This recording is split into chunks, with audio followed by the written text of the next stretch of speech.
All right, what's up, family? Today I'm interviewing RUA, who I went to college with back at USC. So this was like what, 2010 to 2012. So this is almost damn near 11, 12 years now that we've known each other. Um, but the reason that I wanted to interview him is because, back in college, we used to party. We used to have a good time. And, I think that we both grown up as Black men in our own individual ways. And a lot of people who follow this channel think that I'm super self aware. But the truth is that I still struggle. But I think that Ruai has helped me grow in so many ways. And we haven't spent a ton of time together. We've spent maybe just a few hours a day together. But what he has taught me over the years is that you don't have to spend a ton of time with people for them to make an impact on you and an imprint, right? So he has been one of the reasons why you guys believe that I'm so self-aware and whatnot. But he's also been an actor, and recently he transitioned into being a healer, right? And I think that a lot of folks who follow this channel, I've talked to you guys, and the themes that we've had in those conversations is that people are dealing with job losses, career transitions, or they just don't know where to begin when they're finding what it is that makes them feel good and aligning that to how they show up in the world every day in a job that gets them paid, right? So with our conversation today, I know Ruai is going to drop some gems, but I hope that you can also learn to understand for yourself how to knock down your own internal barriers. So with that, Ruai, you want to introduce yourself and what you're all about? Yeah, thank you, Jeremy. Um, so yeah, as Jeremy so eloquently laid out, I am RUA. I am from Washington, D.C., moved out to LA to go to USC, which is where I met Jay. Stayed in LA for another like 7 years, did the whole acting thing. Found some success there, was on a TV show called The Fosters. That was like my biggest claim to fame. And then tragedy struck. My father passed away. And it was like the rug got pulled out from under my feet. I could not handle that sort of loss. I don't know anyone that really can, if they're being honest. And I left everything. I left my my girlfriend at the time. I left my job on the TV show. I left not just LA, but I left the country, like essentially abandoning my family in a way, just wanting to run away and be alone. And I went to England, and I went to England to study theater. And it was during that time in theater school in England where I had at this point, I don't know what to call it. All I'll say is that something happened and there was a before me and an after me. And it was very uh, undeniable. Let's just put it like that. And my whole world changed. And I went from, wanting to be the guy that was on the billboards and top of the call list on a film or TV set to uh, really wanting to help support people and guide people to like find what brings them to life the most. And that swift shift in direction and intention came with a lot of fall off and destruction and struggle. And that led me to New York City, where I reconnected with another brother of ours from USC, who was also going through his journey, Jalil. And then within 8 months, we were teaching together. And then essentially personal development, different, ways of navigating grief and loss and change and unexpected transitions. And then like 18 months later, we had created a business together, and started teaching this course with breath work and meditation and mindful movement being the foundation. And it's been a journey, it's been a journey along the way. But all I can say is that the jump from acting, or rather not just acting, but the jump from like that previous life altogether to the one that I'm to the one that I was in, because I feel like every month, every season, it's a new life. Every day I wake up, I'm a different person by the time I go to bed. But from before that experience to after, all I can say is the through line was it was flipped, where I wanted to be the star at the beginning, and after that experience, I wanted to help other people see their stars and their light, and that's what gave me the most light and the most energy versus having it all come on me. Um, yeah, and that's really the like the golden thread that's been carrying me through. Got you, bro. And I think that that can resonate with a lot of designers who want to be the next Steve Jobs, right? They want to be the stars. They want to be the makers of products that sell, and make millions of dollars, right? And I think that people can get lost in that, right? And lose themselves as to what makes me me rather than this profitable thing, this machine. Like, what is it that makes me individually happy and what sets my soul on fire, right? So connecting that back to your story, like if you could just take us back to the beginning, you said that there was this before you and there's this after you, like when you were starting to get into acting and getting these roles. I'm sure that anytime you went to an audition, there was some fear that came up, right? And there's a lot of rejection involved with that, and that affects your self-worth and how you look at yourself. Like, what got you through that time, or how did you like just stay connected to who you are while you were going through those experiences? So it's interesting, because I'm starting to see another through line here that I've recently been a thread I've recently been tugging on, where like through this life that I live now, with breath work and meditation, like and mindful movement, I work with individuals, I work with couples, I work with groups. Like Jeremy was in a class that I did. I work with organizations, and it was actually a teacher. It was a teacher when I was in LA studying acting, an acting teacher, in her class, so with a community, and also in the one-on-one sessions we had. That for those first few foundational years in the industry helped me stay tethered to myself. Um, Now, I did outgrow that community, I did outgrow that teacher, and that's supposed to happen. But if I did not have her, I really would have been lost. And it's something that I really, really, feel strongly about and just try to share whenever I can. Is just the power of a community of like-minded people, that can support you if you're trying to cultivate one of your skills that you want to turn into, excuse me, one of your interests that you want to turn into a skill. So if you're a designer and maybe the interest is in designing as a whole, but the skill is like a certain type of design, whether it's graphic design, visual design. I don't know much about the design world, but I know there's different skills that you should master and train yourself in.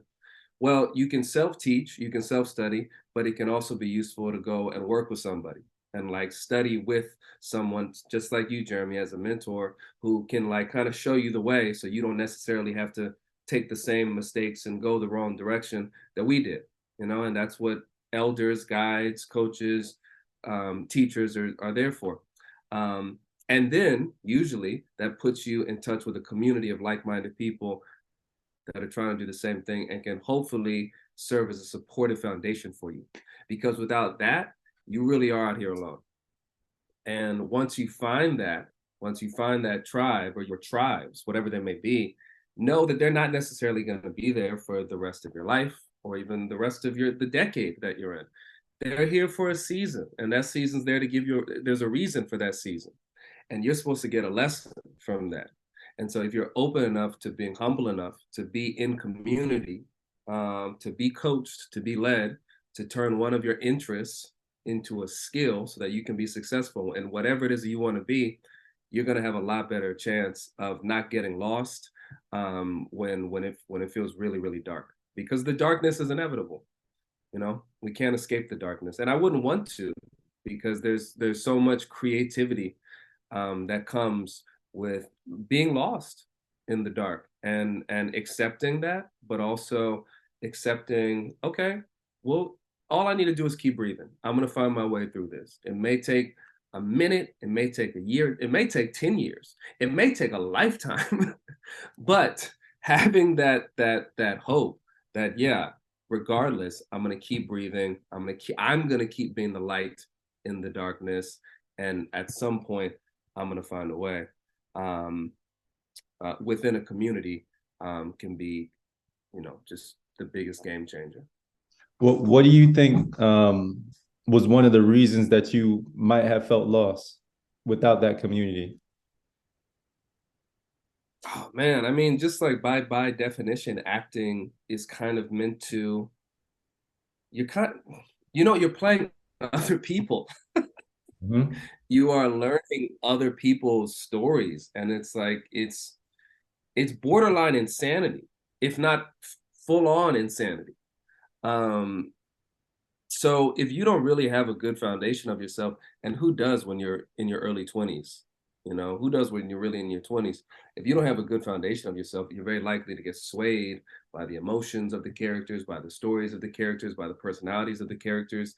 And then you just kind of become this, like this salad, this stew of all the different characters you've played, Mhm. whether it's just for an audition, a 24-hour preparation and then share it, or a whole like role which lived with for months or maybe years.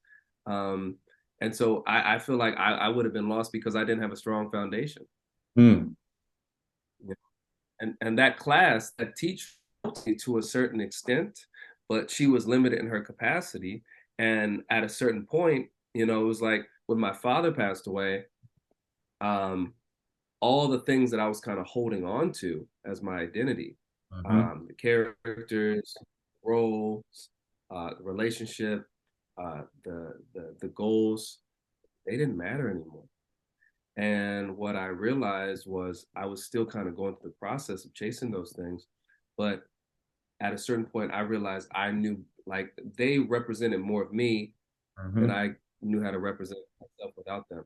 And that's when I had to flip the switch. Got you, got you. Yeah, I feel like that's what a lot of people do with design. Like they gravitate towards the lifestyle, that they're gonna make a lot of money. They're gonna get the property now that they got the resources, and they're gonna get the job title and work at the big company, all these things.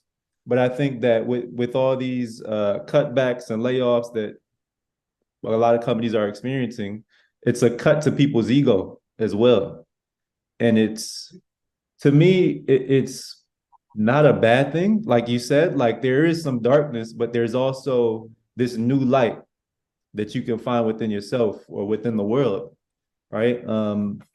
So when you were building that foundation, what do you think was one of like the biggest lessons that you got through that teacher?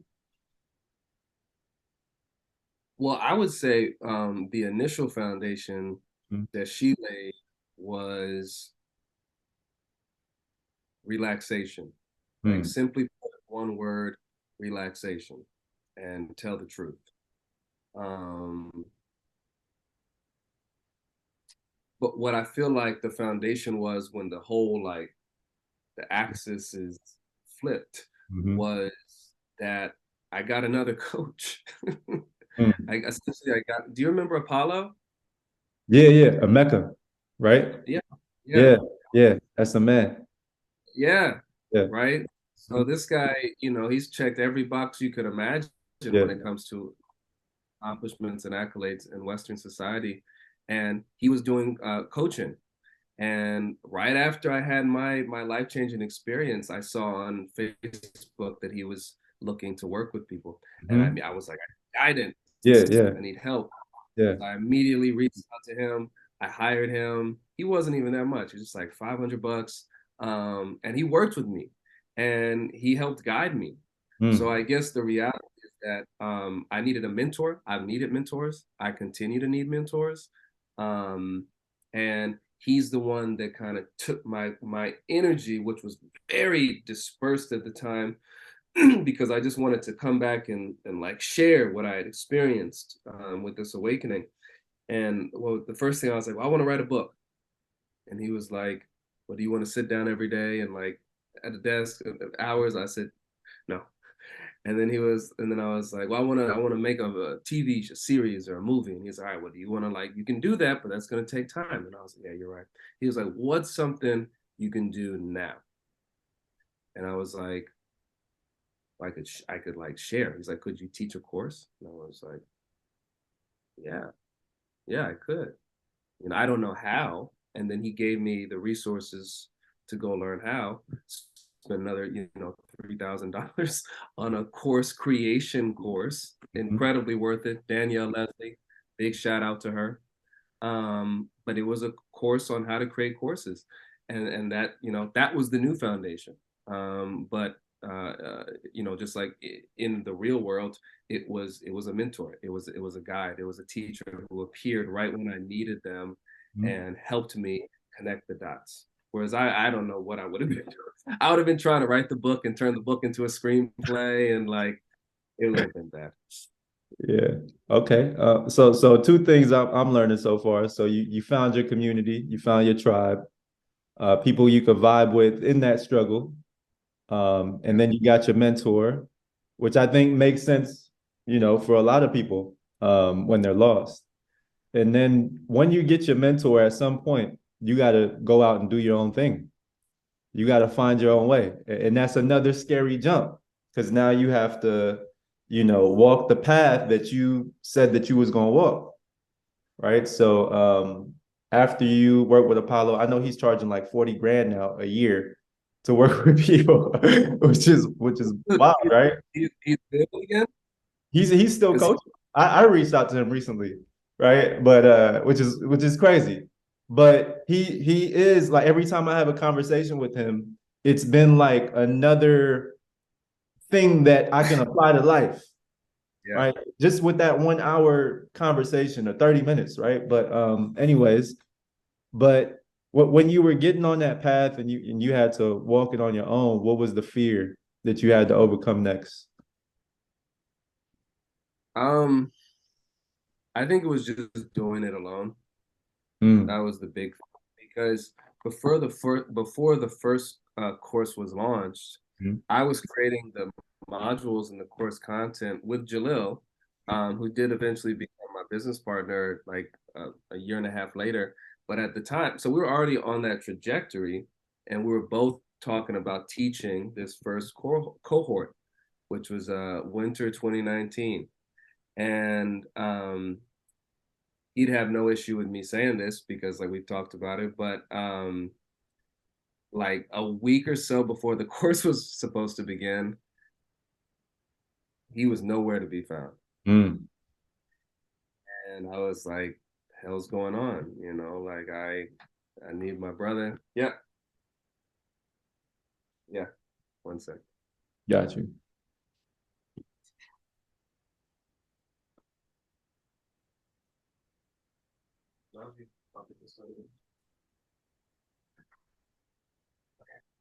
Um, yeah, so we're about to start the course. A week, 2 weeks out, can't get in contact with him. And I'm kind of stressing. I'm feeling like resentful, and I'm also a little worried because I'm not hearing anything.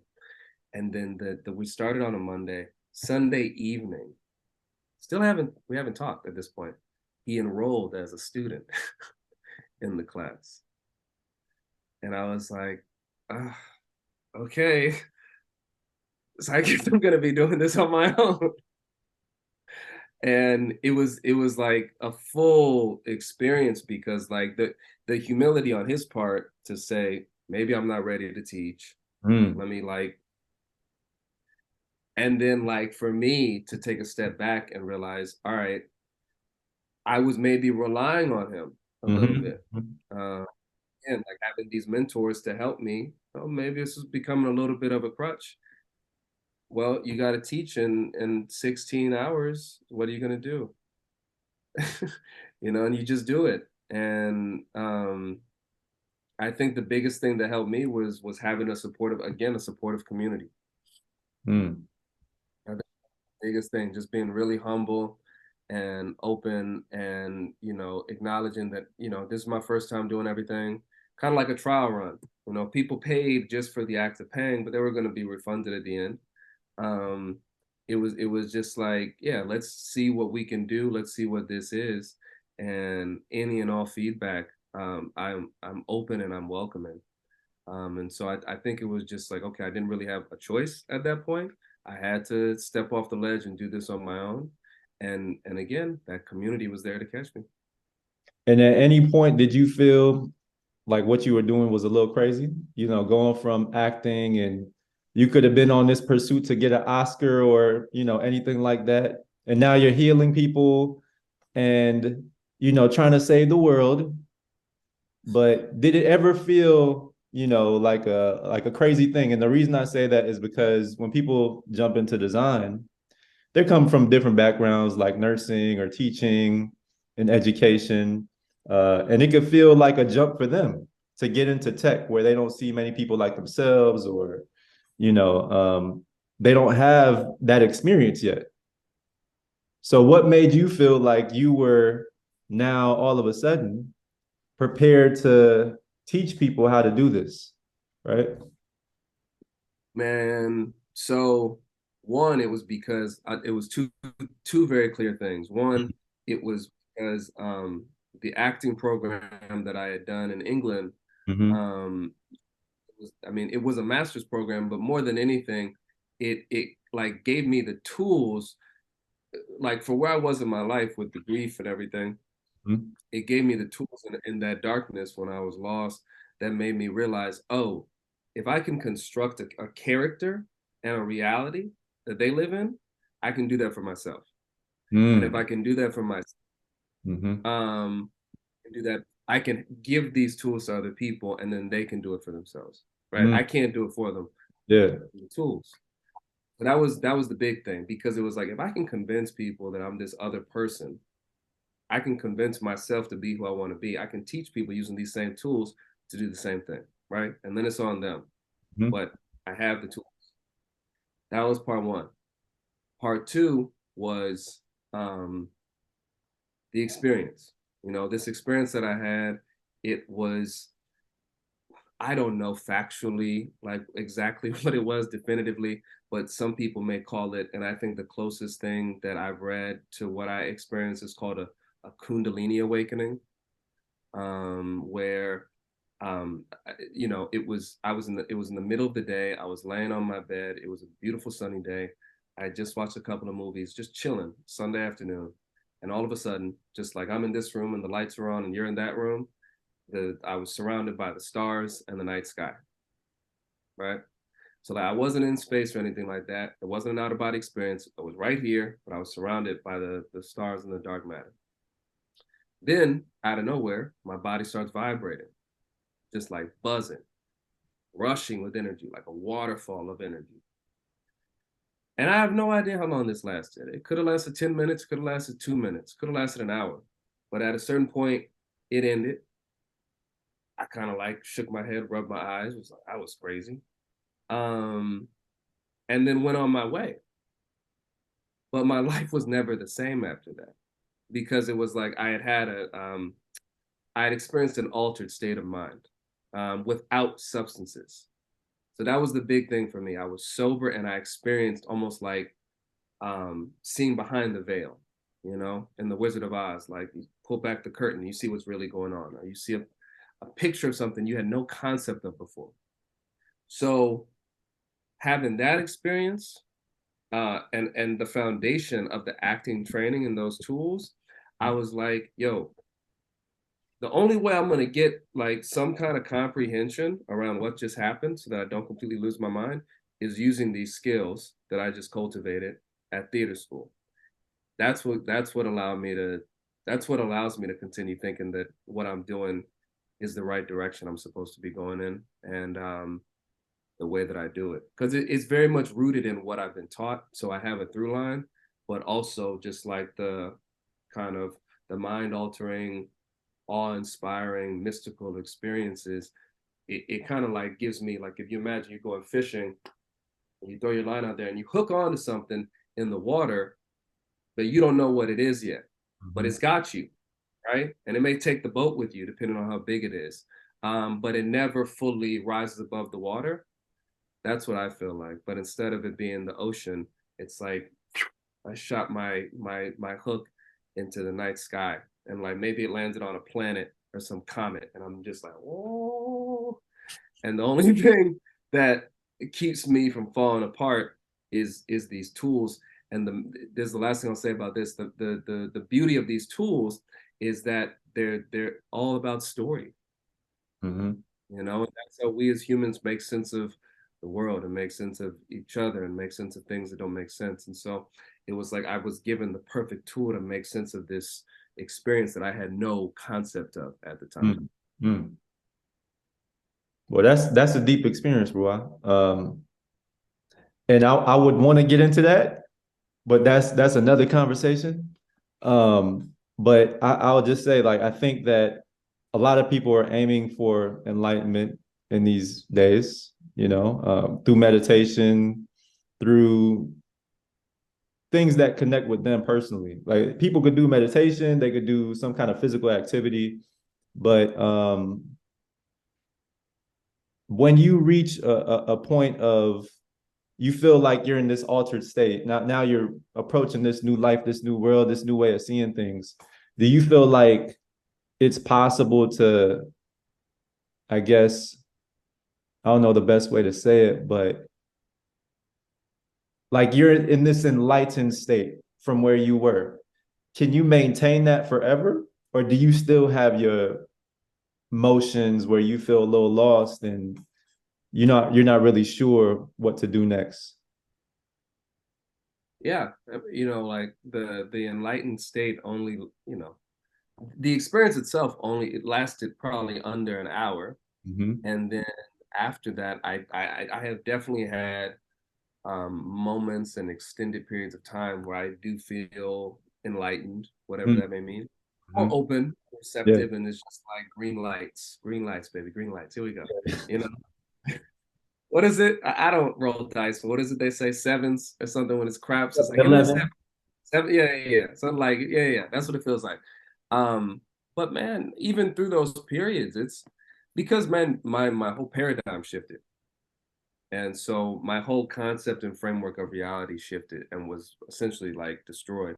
So the majority of this time has been hellish.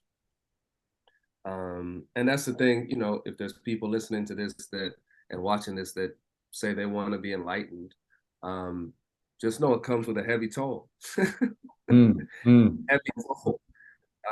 Heavy toll. And I would never go back to life pre this experience.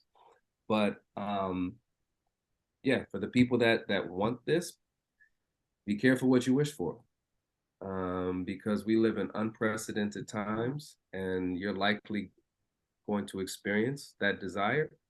Now, is your system, is your nervous system, is your brain, is your emotional system going to be ready to handle it when it mm, comes? mm, It's mhm. like a voltage, you Yeah. know? Probably not. So because we're not trained in this, we don't prioritize this work. So like you were alluding to, like making meditation, even if it's just 3 intentional breaths when you wake up and when you go to bed, making physical movement, even if it's just dancing, making some sort of self-reflection, some sort of mindful act, just a part of your day-to-day life. Um, if it could be as simple as watering plants. I know you love plants. You don't have to go out and feed the homeless and like clothe the needy. um I actually think it sometimes is a way to get away from it when we go and do those like uber charitable acts, because sometimes it's more simple than that. Sometimes it's just taking care of yourself, keeping your dread straight, making sure your bed's tidy, your room's clean. Real simple. Mhm. Start with simple stuff like that, and you'll start to prepare your vessel for whatever you're saying you want to come into it.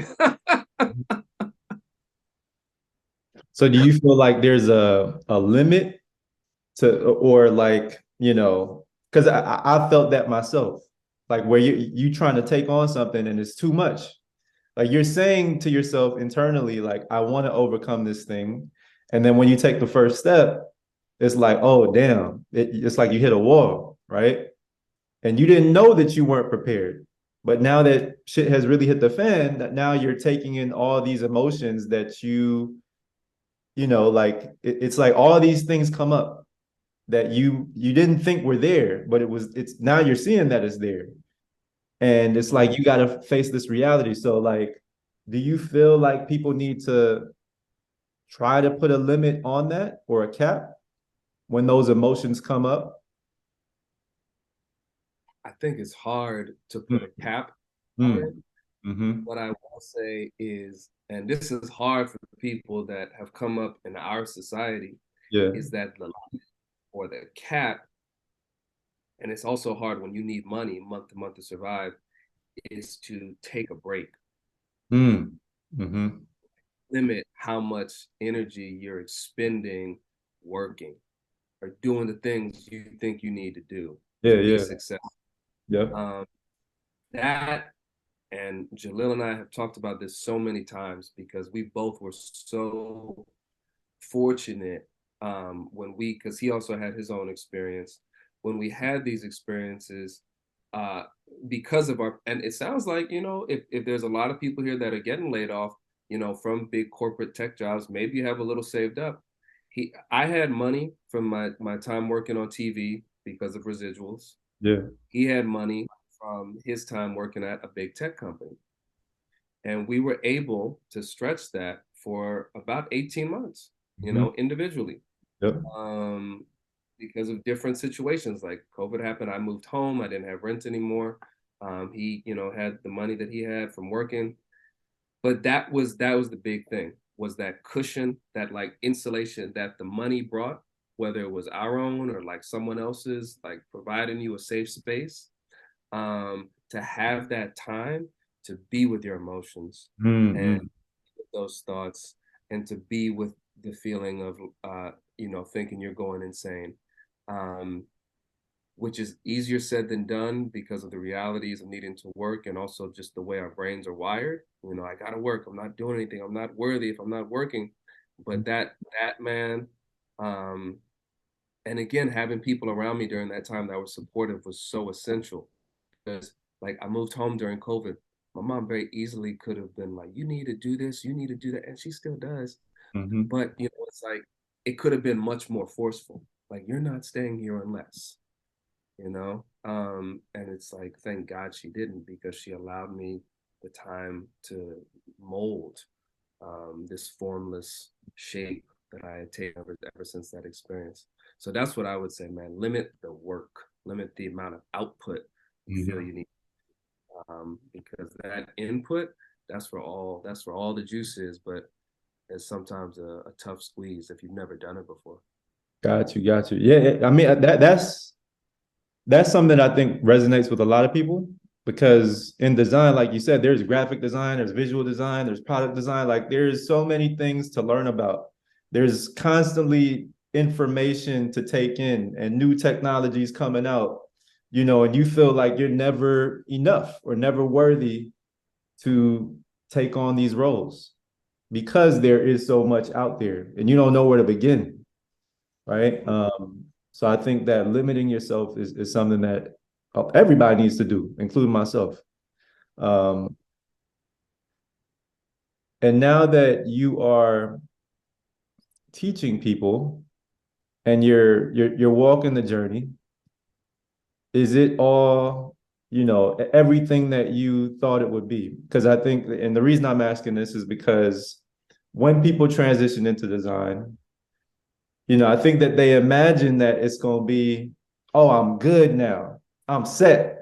Everything's set up, right? And I liked how you talked about utilizing your resources like your mom. Like you're fortunate enough to have a parent who could still provide in their own way.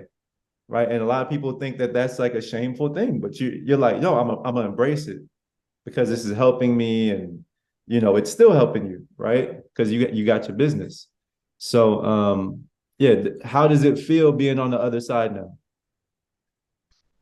Man, you couldn't have predicted any of it. Couldn't. There's no way I could expect any of this. Mm, And I'm at a point now where I don't even want to know. I don't need mm, to know.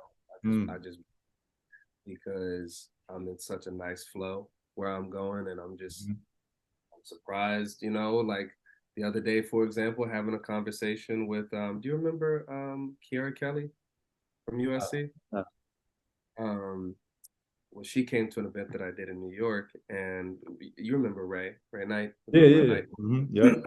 Well, I was just asking about Knight, and she was, oh yeah, he was just in Ghana with Chance the Rapper's entourage taking pictures, yada yada yada. Hmm. I'm like, blah, blah, blah. 20 minutes go by. Guess who walks right behind her? Chance the Rapper. What the hell? Hmm. This stuff happens, is what I'm saying. Like when you're in flow, when you're in the Yeah, yeah, tune, yeah. Hmm. it's just it just becomes the new normal. And I'll say, although I didn't expect any of this, what I'm really grateful for is even though, like yesterday, I was walking my dog and I was feeling a little shame. I was like, damn, here I am, 32, almost 33, living at home, blah, blah, blah. Feeling a little down. I Hmm. never would have imagined this for myself ever, ever. This was a shame sentence until COVID, Hmm. really.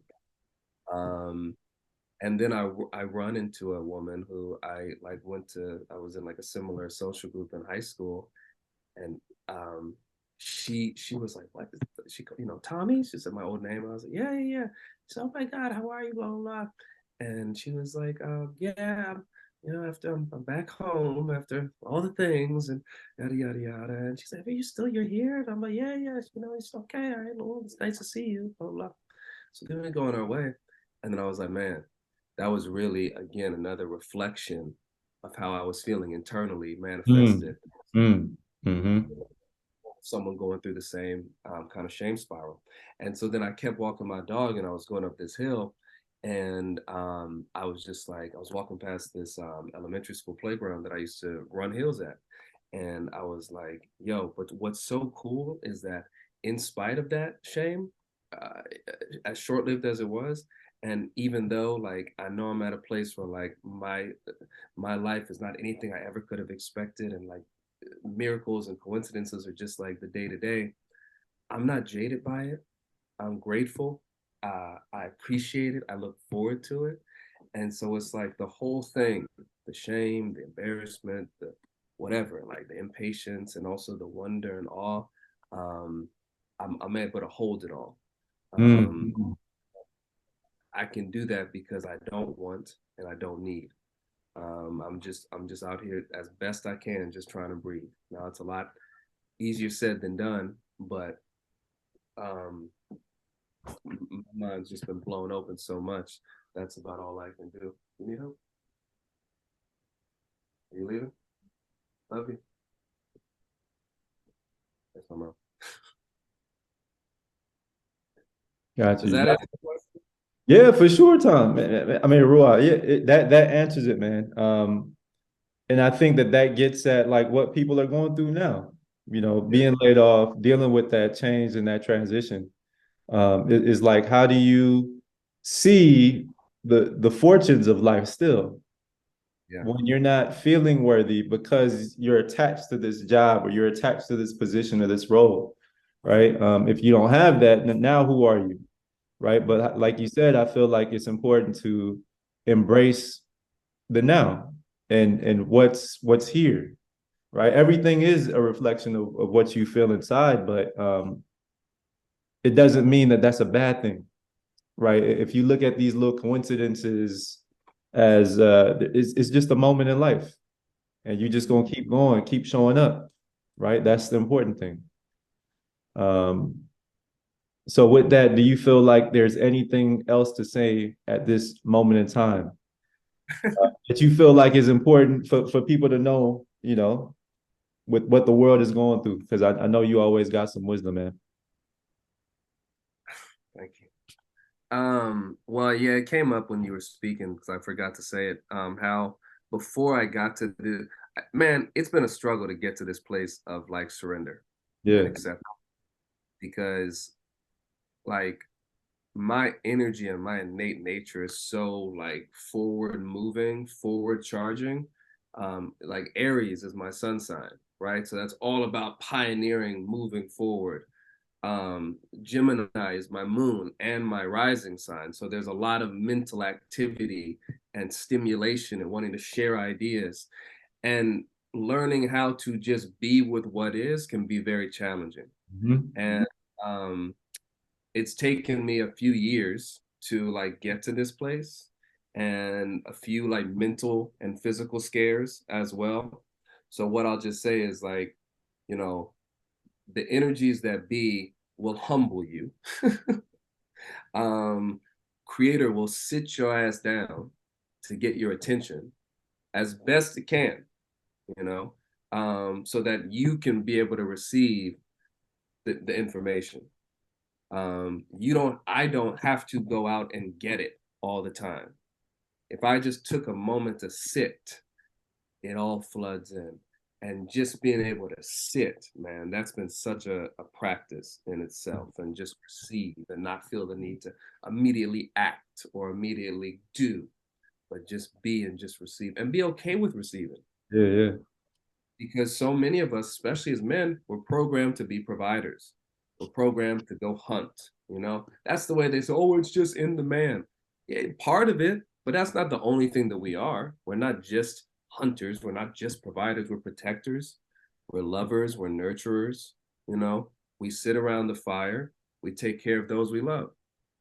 That doesn't always require forward movement or movement of any kind.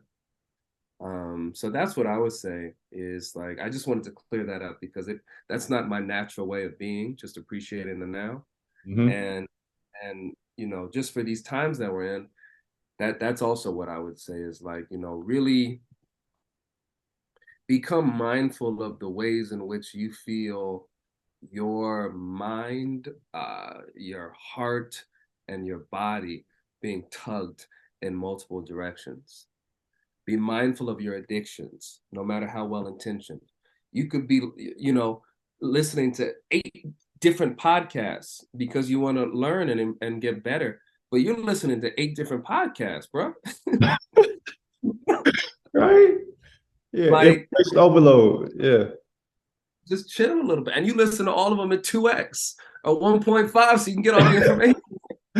Like, that's been me. So just be mindful of where you know, do I want to talk to people all the time? Do I want to go do an event?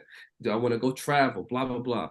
um all these things, just be mindful of the different ways you're getting tugged in Mm. life, and take a moment to sit back and reflect on, all right, am I basically asking yourself the question, are these things tugging at me because they're addictions, because they feed a sense of loneliness and emptiness and a lack of self-worth and my inability to sit still with all my shit that I don't want to look at?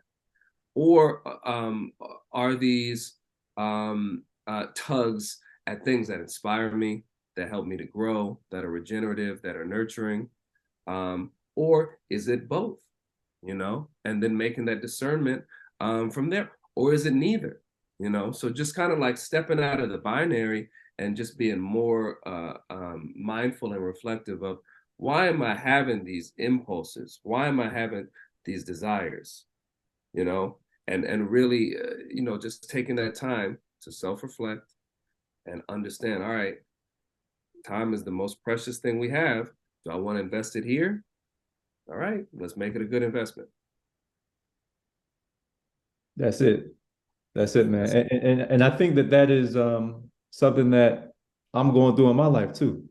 You know, with my son being born and him having a heart condition and having surgery and all these things. We haven't caught up recently, but I think what you were saying is what everybody's going through in their own way. And Yep. God is going to give you what you need to help you become the person that you actually want to be internally. Like there's that little voice inside of you that you know exactly what you want to be, but you resist it, right? And these things show up in your life to teach you lessons that you need, right? My son, when he came, I haven't told you about him, but like me and Evie wanted to move out to Mexico and buy a big ass house and just start training our little girl in Spanish and giving her this lifestyle, right? But when he came, it was like, oh, we can't do any of that. So it was like this loss of a life that we have been wanting to live for years. But when he came, it was like we learned all these things about ourselves. The fear, like I had a ton of fear growing up, right? But seeing him get that surgery and go through that struggle and that pain in his own journey, I was like, there's nothing else for me to fear, right? To have a son getting the surgery and possibly losing him is one of my biggest fears ever, right? So to go through it and learn from the experiences, it's like, I feel like it's what I needed because the rest of life feels like, I'm gonna do everything that I can now, and I feel much more at ease just spending time with him, right? We don't know when his life might end, but that time is the most important thing. So it's not jumping to a job or jumping to the next opportunity. It's like really being here, right? Just like you said. So definitely, I do agree that your life does give you the lessons that you need. So thank you for saying that, Rua. So yeah, guys, if you want to learn more about Breathe, Rise, and Thrive, tell the folks where they can find you. Yeah. Anything that you feel like they can learn from more if they want to dive deeper into their Yeah. own journeys. So we have a website, breatheriseandthrive.com. Um, we have an Instagram, which is also Breathe, Rise, and Thrive, at Breathe, Rise, and Thrive. Um, I'd say that's more the like accurate reflection. The website is old and needs to be revamped. But if you want direct information on how to work with me one on one, as a couple, as a group, small group cohort, or like with your organization or whatever it is, my email, tswilliamson, I at gmail.com is the best way to reach me. T.S. Williamson, I, as in the third, at gmail.com. It's representative of my old name, Thomas Samuel Williamson III. So if there's any confusion there, but that email address is going to be the best way to get in contact with me and learn more. Um, are most of your folks in California, Jay? All over Africa, All Europe, over? yeah, US.